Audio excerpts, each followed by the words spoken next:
चलिए आज हम आईटीआई के बारे में चर्चा करते हैं। आईटीआई, अप्रेंटिस, ये सब के बारे में हम आज चर्चा करेंगे।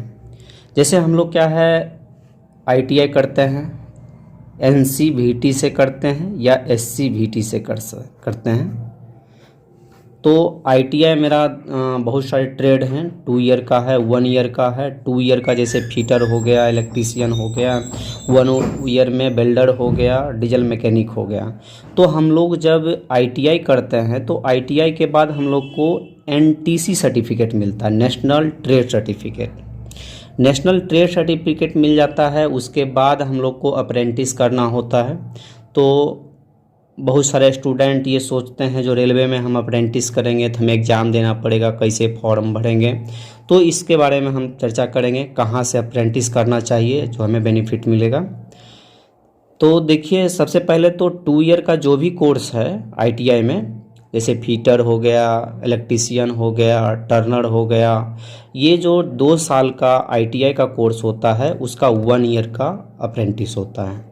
जिनका 1 ईयर का आईटीआई होता है, जैसे 1 ईयर में आ गया मेरा डीजल मैकेनिक हो गया, वेल्डर हो गया, तो ये सब का 2 ईयर का अप्रेंटिस होता है। जब हम लोग अप्रेंटिस क्लियर करते हैं तो अप्रेंटिस करने के बाद हम लोग को एक एनएसी मिलता है, नेशनल अप्रेंटिस सर्टिफिकेट। अब रेलवे से कोई बोलते हैं हमें रेलवे से करना चाहिए, कोई बताते हैं जो हमें आईओसीएल से करना चाहिए। बहुत सी कंपनियां हैं, भेल है, सेल है, गेल है, ओएनजीसी है। तो आज हम लोग ये बताएंगे जो कहाँ से अप्रेंटिस करना चाहिए और कैसे किसके आधार में किस में एग्ज़ाम होता है, किस में मेरिट बेस पे होता है, तो इसके बारे में हम चर्चा करेंगे। सबसे पहले अभी हम रेलवे से बात करते हैं। रेलवे में भी अप्रेंटिस करने में सबसे ज़्यादा बेनिफिट है। रेलवे के अप्रेंटिस में जैसे कि इसका मेरिट बनता है 10th का जो भी मार्क्स है और आईटीआई का मार्क्स है, दोनों को एवरेज मिला के इसमें मेरिट तैयार किया जाता है। तो जैसे किसी स्टूडेंट का अगर 80% माना कि 10th में है और उसका जो है सो 70% उसका आईटीआई में है, तो दोनों का एवरेज जोड़ के हमें 150 को आना, तो इनका 75 मार्क्स आ रहा है। तो इसके अकॉर्डिंग ये मेरिट बनता है रेलवे में। तो रेलवे क्या है, हर एक बोर्ड है वो अपने टाइम पे सबका जो है साल में अप्रेंटिस निकालता है, जिसके वीडियो अगर कोई अप्रेंटिस अभी निकलेगा और मेरिट दिया है, इसका हम जानकारी वीडियो के माध्यम से देते रहेंगे। अब बात करते हैं हम आईओसीएल की। आईओसीएल की 3 डिवीज़न है। इसमें पहला होता है रिफाइनरी डिवीज़न, दूसरा होता है पाइपलाइन डिवीज़न और तीसरा होता है मार्केटिंग डिवीज़न। और जो आईओसीएल का रिफाइनरी डिवीज़न है उसमें ओनली फॉर फीटर ही भर सकते हैं अप्रेंटिस के लिए। अब जिनका मार्क्स इसमें रेलवे में नहीं पूर रहा है, अप्रेंटिस नहीं हो रहा है, तो वो फीटर हैं तो वो आईओसीएल ट्राई कर सकते हैं। आईओसीएल में क्या है, जो आपका 50% के मार्क्स से अधिक है तो आप क्या कर सकते हैं, आईओसीएल में फॉर्म आता है, फॉर्म डालिए, आपका एग्ज़ाम होगा। एग्ज़ाम जो होता है इसमें आपका 75 क्वेश्चन टेक्निकल रहता है, 25 क्वेश्चन नॉन टेक रहता है। तो इसके आधार पे फिर आपका मेरिट तैयार किया जाता है, फिर इसमें मेडिकल वगैरह होता है। नेक्स्ट है जो मेरा पाइपलाइन डिवीज़न। पाइपलाइन डिवीज़न में लगभग जो जनरल ट्रेड है, ये सब ट्रेड को इसमें मौका मिलता है, ऑल ट्रेड कर सकते हैं। तो इसका क्या है, जैसे इससे आप पाइपलाइन से अगर आप करते हैं, अप्रेंटिस करते हैं, तो आपको जॉब के लिए, जैसे रेलवे में क्या है, जो रेलवे से अगर आप अप्रेंटिस करते हैं तो इसमें ग्रुप डी का जो पोस्ट निकलता है, ग्रुप डी का जो भी पोस्ट निकलेगा उसका 20% जो अप्रेंटिस किए हैं उनको प्रोवाइड किया जाता है। जो आईओसीएल में रिफाइनरी डिवीज़न से फीटर जो करते हैं तो वो आईओसीएल में जो जूनियर इंजीनियर असिस्टेंट का जो भी पोस्ट आता है मैकेनिकल का, उसमें आपको बेनिफिट मिलेगा, आपको भरने दिया जाएगा फॉर्म। ऑल इंडिया में कोई भी रिफाइनरी अगर निकालती है। पाइपलाइन डिवीज़न से अगर आप करते हैं तो आपको ऑल ट्रेड का मौका मिलता है, बट पाइपलाइन में जो भी निकालता है फॉर्म, जो जॉब निकलता है, उसमें आपको कोई भी बेनिफिट नहीं मिलेगा। मार्केटिंग डिवीज़न से करते हैं तो आपको एनएससी मिलेगा, बट आपको वहाँ का जो भी वैकेंसी निकलता है उसमें कोई भी नहीं। अब बात करते हैं सेल का। सेल जो है राउरकेला है, बर्नपुर है, दुर्गापुर है।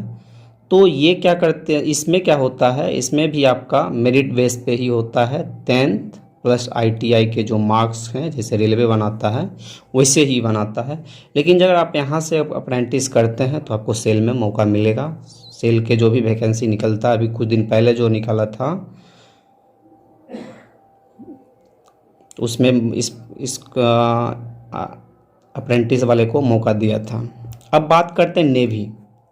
नेवी की बहुत सारी यूनिट है, जैसे कि आप नवल डॉकयार्ड हो गया, मझगांव डॉकयार्ड हो गया, या नेवी है नवल शिपयार्ड का बहुत सारी जो ट्रेनिंग अप्रेंटिस इंस्टीट्यूट है, वहाँ से अगर आप अप्रेंटिस करते हैं, इसमें होता है आपको एग्ज़ाम देना पड़ेगा।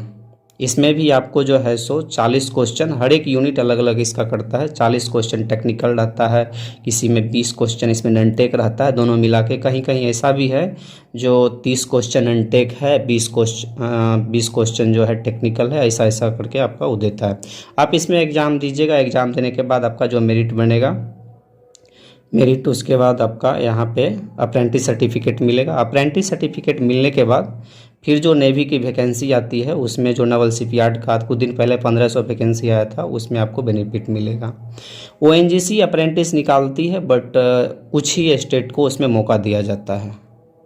अब बात करते हैं OIL का, ऑयल इंडिया लिमिटेड। असम वाले को, वेस्ट बंगाल को इसमें मौका मिलता है, अदर स्टेट को मौका नहीं मिलता है। अब बात करते हैं जो अप्रेंटिस कर लेंगे। अप्रेंटिस जैसे कि यहाँ से जो अप्रेंटिस किए हैं पाइपलाइन डिवीज़न से, उनके पास अप्रेंटिस सर्टिफिकेट है। कोई सुधा डायरी से किए हैं या कोई अदर जगह से उसने अप्रेंटिस किए हैं, तो उस सर्टिफिकेट का हम लोग कहाँ यूज करेंगे? तो देखिए, एक NCL निकलता है, northern cold field India limited. 18 में वैकेंसी एक बार आया था, 18-19 के आसपास, फिर अभी आने वाली है वैकेंसी उसका। अब हाल की बात करते हैं, यहाँ हाल भी निकलता है, 3 साल का कॉन्ट्रैक्ट निकलता है, परमानेंट भी निकलता है। वहाँ पे जो है अप्रेंटिस सर्टिफिकेट मांगता है। नेवी में नवल शिपयार्ड वगैरह जो भी है, वहाँ पे आप नेवी से अगर करते हैं तो नेवी को नेवी वाले से ही आपको बेनिफिट मिलेगा। अगर आप रेलवे से अप्रेंटिस किए हैं तो नेवी में आपको नहीं इसका यूज, या नेवी से किए हैं तो रेलवे में नहीं इसका यूज कर सकते हैं। बट NCL में कहीं से भी आप अप्रेंटिस किए हैं तो इसका यूज कर सकते हैं, northern cold field India limited में। सीड कॉरपोरेशन में आप कहीं से अप्रेंटिस किए हैं तो यूज कर सकते हैं। IOCL की अभी बात कर रहे थे, तो IOCL में जो फीटर ट्रेड होता है मेरा, वो फीटर वाले को ही सिर्फ मौका मिलता है। चलिए, हम आज यहीं पे ख़त्म कर रहे हैं, फिर आगे हम क्लास में बताएंगे जो कैसे हम लोग को अप्रेंटिस पोर्टल पे रजिस्ट्रेशन करना है 100%, और कैसे कैसे हम उसको 100% पुराएंगे। फिर आगे हम चर्चा करेंगे अप्रेंटिस पे।